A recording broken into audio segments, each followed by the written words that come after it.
विश्व प्रसिद्ध चारधाम यात्रा के आगाज के लिए अब महज 3 दिन शेष बचे हैं। 3 दिन बाद यानी 30 अप्रैल को चारधाम यात्रा 2025 का शुभारंभ हो जाएगा। ऐसे में हर साल की तरह इस साल भी यात्रा में लाखों लोगों की पहुंचने की उम्मीद है। लिहाजा यही वजह है कि सरकार काफी समय से यात्रा की तैयारियों में जुटी हुई है। खुद मुख्यमंत्री पुष्कर सिंह धामी भी यात्रा को लेकर कई बार बैठकें कर चुके हैं, तो वहीं प्रशासन के कई आला अधिकारियों ने मौके पर पहुंचकर स्थलीय निरीक्षण भी किया है। वहीं चारधाम यात्रा के आगाज से पहले गढ़वाल कमिश्नर विनय शंकर पांडे ने कहा कि पिछली चारधाम यात्रा संपन्न होने के बाद मुख्यमंत्री पुष्कर सिंह धामी ने तुरंत बैठक की थी और ये देखा गया कि यात्रा में किस प्रकार की कमियां रही हैं, जिन्हें आगामी यात्रा में दूर किया जा सके। उसी के तहत इस बार यात्रा में हमने मूलभूत सुविधाओं पर जोर दिया है, जिसमें रोड कनेक्टिविटी पर खास ध्यान दिया गया है। देखिए, इस बार चारधाम यात्रा को हम लोगों ने पिछली चारधाम यात्रा में जो कमियां हुई थी उन कमियों पर काफ़ी विचार विमर्श किया और पिछली यात्रा समाप्त होते ही माननीय मुख्यमंत्री जी की अध्यक्षता में तुरंत बैठक हुई थी। माननीय मुख्यमंत्री जी का ये निर्देश था कि जो पिछले वर्ष की यात्रा संपन्न हुई है उसमें क्या क्या कमियां रही हैं, कहां कहां पर हमें दिक्कतों का सामना करना पड़ा, उन सब की एक होलिस्टिक अप्रोच लेते हुए एक उसका समाधान निकलना चाहिए। हम लोगों की 30 अप्रैल से प्रारंभ हो रही है। 2 कपाट 30 को खुलेंगे गंगोत्री यमुनोत्री जी के, और 2 मई को बाबा केदार के, और 4 को बद्रीनाथ जी के कपाट खुलेंगे। मुख्य रूप से देखिए, किसी भी यात्रा में 3-4 चीज़ें बड़ी ही मूलभूत होती हैं।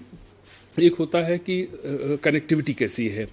तो लगभग सभी चारों धामों को जाने वाले हमारे जो मार्ग हैं, चाहे वो NHAI के हों, PWD के हों, BRO के हों, वो लगभग सब ठीक कर दिए गए हैं और कुछ काम जो बचे हैं हम लोग उम्मीद कर रहे हैं कि 29 अप्रैल तक ये सारे काम पूरे कर लिए जाएंगे। वहीं इस बार की चारधाम यात्रा को सुरक्षित और सफल बनाने के लिए जिला प्रशासन और पुलिस विभाग के साथ साथ होमगार्ड के जवानों की भी बड़ी संख्या में तैनाती की जा रही है।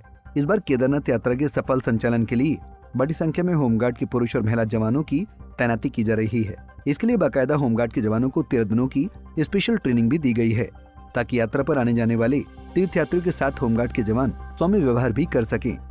इस समय होमगार्ड्स जवान जो है अभी 2 मई से हमारे श्री बाबा केदार के कपाट खुलने जा रहे हैं, जिसके लिए हमारे जनपद के होमगार्ड्स के जवान भी जो है बिल्कुल प्रशिक्षित होकर कमर कस दी है। उन्होंने भी यात्रियों के स्वागत के लिए, यात्रियों को व्यवस्थित ढंग से दर्शन कराने के लिए, यात्रियों को सुरक्षित ढंग से अपने गंतव्य तक भेजने के लिए इस बार शासन स्तर से, हमारे हेडक्वार्टर स्तर से भी जो है होमगार्ड्स जवानों को स्पेशल ट्रेनिंग कराई गई है। उनको 13 दिन का स्पेशल कोर्स कराया गया है, केवल यात्रा की दृष्टि से ही। गौरतलब है कि इस बार चारधाम यात्रा 30 अप्रैल से शुरू हो रही है, जहां गंगोत्री और यमुनोत्री धाम के कपाट 30 अप्रैल को खुलेंगे, तो वहीं बाबा केदार के द्वारा 2 मई को श्रद्धालुओं की दर्शनार्थ खोले जाएंगे, जबकि बद्री विशाल के द्वार 4 मई को खुलेंगे। इसके अलावा सिखों के पवित्र तीर्थ स्थल हेमकुंड साहिब के कपाट 25 मई को खुलेंगे। पंजाब केसरी टीवी के लिए देहरादून से आशीष रमोला और रुद्रप्रयाग से भूपेंद्र भंडारी की रिपोर्ट।